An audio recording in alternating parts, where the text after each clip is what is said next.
Ken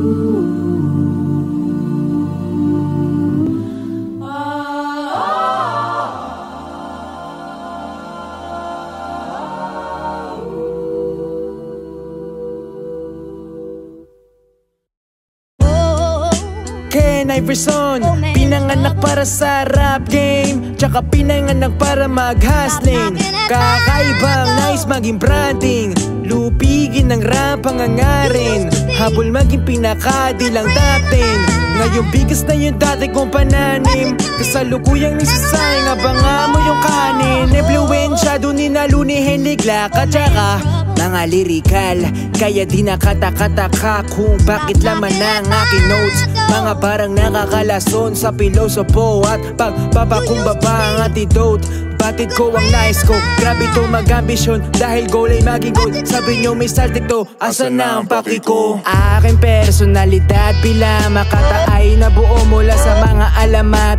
Kasalukuyang ginagawa ang sarili kong landas, habang ako ay naglalakad. Biglang naalala ko yung hinahangaan ko sa aking henerasyon. Kala ko simple lang yun, dahil natawid niya ang tugatog na ganun lamang kadali, pero alam kong di ganun. Sadya prodigy at aking guro ang isang malupit na pilosopo, kaya solid agad.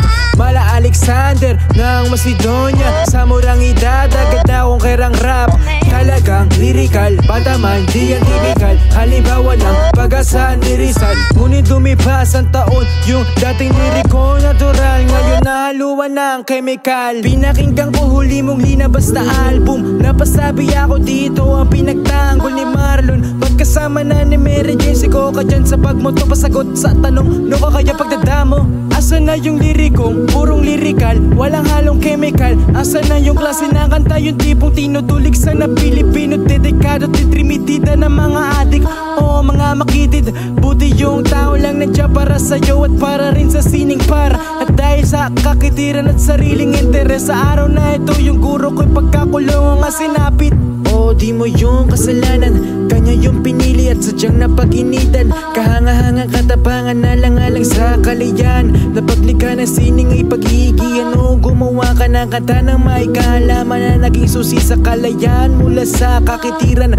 Paano ka nila tignan? Dati malala, ngayon napatunayan mo na meron kang paninindigan. Di kita kilala ng lubos, pero bilang tagahanga ay sana naman na impluwensyahan ka lang.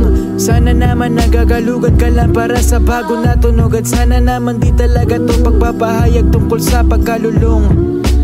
Kantan to'y nabuo dahil sa tanong sa aking isipan, turing mo na lang na rhetorical na katanungan. Kung to'y parte ng laro, sana'y mamalayan na may nakikinig sa'yo na pag-asa ng bayan. Dito ako sa show na ikay nagano, dito panghihikayat na bumalik ka sa dati mong laro. Aking lilinawin, wala akong galit, dito distra ako naghahamon. Ito ay pagpapahayag ng kuryosidad bilang isang tagahanga mo.